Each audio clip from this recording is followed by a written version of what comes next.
Personi që po shfaqet në të djathën e kryeshefit të Iber Lepencit, Faruk Mujkës, është Bajram Mustafa, emri i të cilit është lakuar më së shumti në aferën e WhatsAppit të publikuar nga Vox Kosova.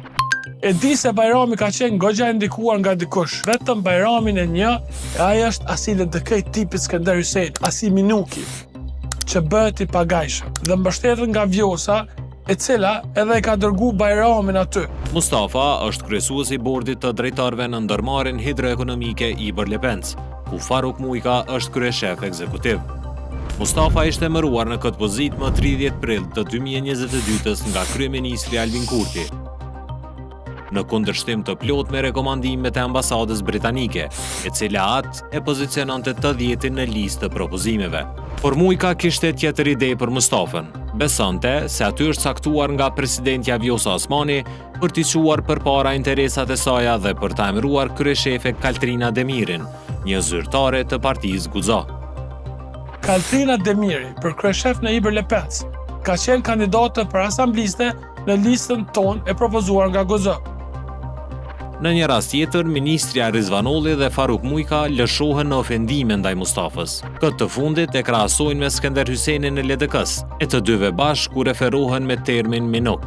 Sepse vetëm Bajramin e një, ai është asile të këtij tipit Skënder Hyseni, bash asi Minuki, që bëhet i pagajshëm. Në një bisedë me Vox Kosova, Mustafa, pas disa insistimesh, mohon të jetë caktuar në pozitë nga Vjosa Osmani.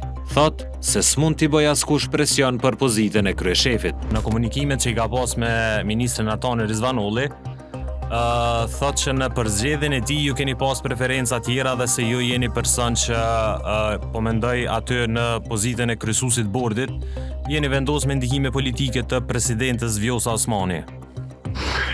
Ja, s'është e vërtetë edhe me të tërgu të drejtën nuk isha dashur me i komentue mesazhet domethënë private të njerëzve, kështu që s'kam çka më thonë me këtë drejtë më asgjë. A jeni caktu kryesues bordi ju me ndihime politike të Vjosa Osmanit, ashtu siç pretendon zoti Mujka? Jo, nuk do me komentu këtë gjë se nuk ka ndodhur kur gjë çka po më thonë jo, po gjithsesi janë ato mesazhe private të njerëzve që nuk dua me i komentue. A keni pas presione për zgjedhjen e kryeshefit jo? Nuk kam pas kur farë presionesh, sepse nuk e binjën presione, po gjithsesi janë ato mesazhet që kanë të bëjnë me një komunikim privat mes njerëzve, kështu që nuk do me komentue. Por Mustafa ishte pikërisht ai që kishte nënshkruar vendimin për caktimin kryeshef të Faruk Mujkës. Urime kryeshef, suksese.